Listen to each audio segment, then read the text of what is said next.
નમસ્કાર ખેડૂત મિત્રો, હું ડૉક્ટર ઉત્સવ પટેલ અને આજે આપણી જોડે અહીંયા કને સંજયભાઈ પટેલ ખેડૂત છે. આજે ખેડૂત તરીકે છે અને એમને ગણેશ ફર્ટિલાઇઝર્સ કરીને હિંમતનગરની અંદર એગ્રોની દુકાન પણ છે. તો સંજયભાઈ છેલ્લા 2 વર્ષથી ખેતી કરે છે બટાકાની.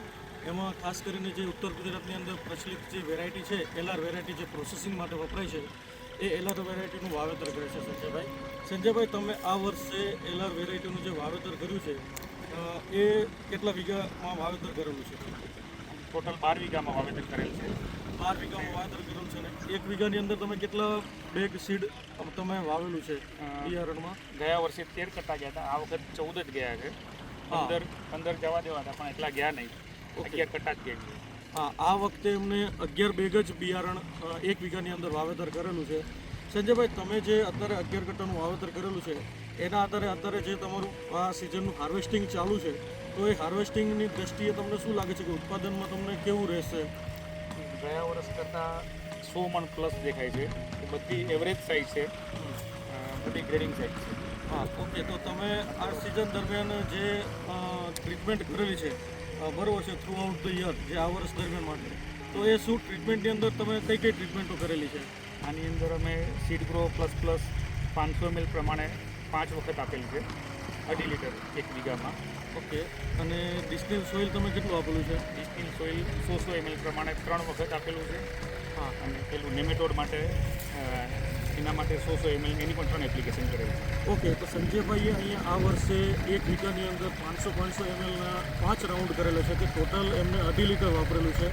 અને જ્યારે ડિસ્ટિલ સોઇલ જે વાત છે જે ફૂગનાશક માટેની, એ ફૂગનાશક માટે એમનું ડિસ્ટિલ સોઇલ કે જે સ્કેપ આવતો હોય છે, જે રાઇઝોક્ટોનિયાનો પ્રશ્ન છે, કે જે વ્હાઇટ ફૂગનો પ્રશ્ન છે, તો સંજયભાઈ આ વર્ષે તમને જે વ્હાઇટ ફૂગનો કે સ્કેપનો કે રાઇઝોક્ટોનિયાનો પ્રશ્ન તમને શું લાગે છે? બિલકુલ કમ્પ્લીટ લાગે. આ વખત શાઇનિંગમાં પણ સારા છે, બધા યુનિક છે.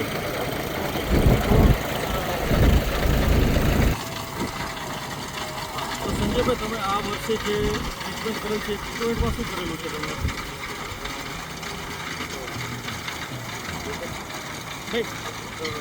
તમે જે આ વખતે જે થ્રુ આઉટ ધ યર જે એન્ટી ઓર્ગેનિક્સની ટ્રીટમેન્ટ કરેલી છે, ઓર્ગેનિક્સની જો શરૂઆતના સ્પ્રે 2 સ્પ્રેમાં બમ્પરનો ઉપયોગ કર્યો છે. ઓકે. અને ચોથો અને 5મા સ્પ્રેમાં બમ્પર નેનોસલ્ફનો ઉપયોગ કર્યો છે. ઓકે. અને સ્પ્રેમાં બમ્પર 2 વખત ગયેલું છે અને 2 વખત નેનોસલ્ફ પણ ગયેલું છે. અને જ્યારે તમે ખેતની અંદર જે જમીનની અંદર જે એપ્લિકેશન કરેલી છે સીડગ્રો પ્લસ ડિસ્ટિલ સોઇલ અને નેમાટોડ, તો એના આધારે જે ડિસ્ટિલ સોઇલને તમે ટ્રીટમેન્ટ કરેલી છે તો એના અંદર તમને ફૂગનું જે પ્રમાણ હોય છે દર વર્ષે, કે જે રાઇઝોક્ટોનિયાના પ્રશ્નો હોય છે, સફેદ ફૂગના પ્રશ્નો હોય છે, કે સ્કેબના પ્રશ્નો હોય છે, થોમસ સ્કેબના, તો એ સંદર્ભે તમારું શું કહેવાનું થાય છે? લાસ્ટ યરની કમ્પેરિઝનમાં બિલકુલ નથી. ગયા વર્ષે ઘણી જગ્યાએ હતું એવું. હા, અને ચેક પણ હતો અને ચીતરી વ્હાઇટ ફૂગ પણ દેખાય. હા, ને ઓકે. અને જે પ્રમાણે તમારે નેમાટોડ્સના આજુબાજુના એરિયામાં જે ખેડૂતો છે એમને પ્રોબ્લેમ્સ આવે છે, તો તમારે પણ પ્રોબ્લેમ્સ છે કે નહીં?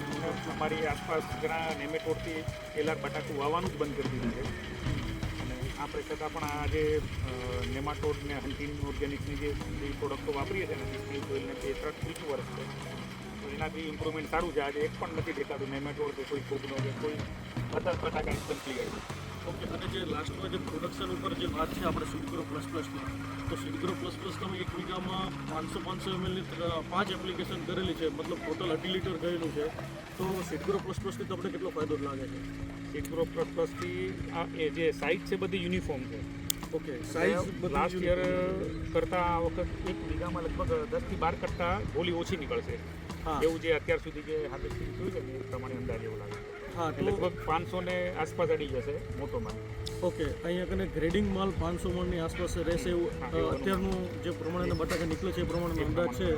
અને તેમને લાસ્ટ યરના કમ્પેર કરતાં આ વર્ષે 10 થી 12 કટ્ટા ગોલી ઓછી નીકળશે, મતલબ કે અંડર સાઇઝ ઓછી નીકળશે. એટલે એના સામે એમનું જે પ્રોડક્શન છે એ પણ પ્લસ આવશે એવો એમનો અત્યારનો અંદાજ છે. તો આ રીતના તમને આગળ કેટલો ફાયદો લાગે છે, કે મતલબ હન્ટિંગ ઓર્ગેનિક્સનું જે પરમેનન્ટ સોલ્યુશન આપવાની વાત છે ખેડૂતોને, તો એ બાબતે તમે શું કહેશો? અને બહુ વખત વાપરવું જોઈએ દરેક ખેડૂતે, કે જે વળતર છે એની સામે ખર્ચ કરતા એ 10 ગણું વધારે લાગે છે મને. કે જે યુનિફોર્મ સાઇઝ પ્રોડક્શન એલઆર એટલે આજે ચેલેન્જવાળી વસ્તુ છે, કે 500 પ્લસ નીકળે તો સારું કહેવાય. આમાં એક થોડીક માઇનસ વસ્તુ છે કે અમે છાણિયું ખાતર પણ ઉપયોગ નથી કર્યો એ નવી જ જમીન લીધી છે છેલ્લા 2 વર્ષથી વાવીએ છે આ વર્ષે કદાચ ઉપયોગ કરવાની ગણતરી છે તેમ છતાં પણ સારું બનાવ્યું છે. ઓકે, તો તમે નું તો બહુ સરસ લીકેજ લાગે છે. અહીંયા કને એકદમ યુનિફોર્મ સાઇઝના બટાકા છે. અને બીજી એક વસ્તુ આમાં જમીન પણ પોચી થઈ એવું લાગે છે હા, પહેલા કરતાં જે અને હાર્ડ ટેપા જમીન પડવાનો જે એકદમ પ્રશ્ન છે, એ બિલકુલ નથી થતું.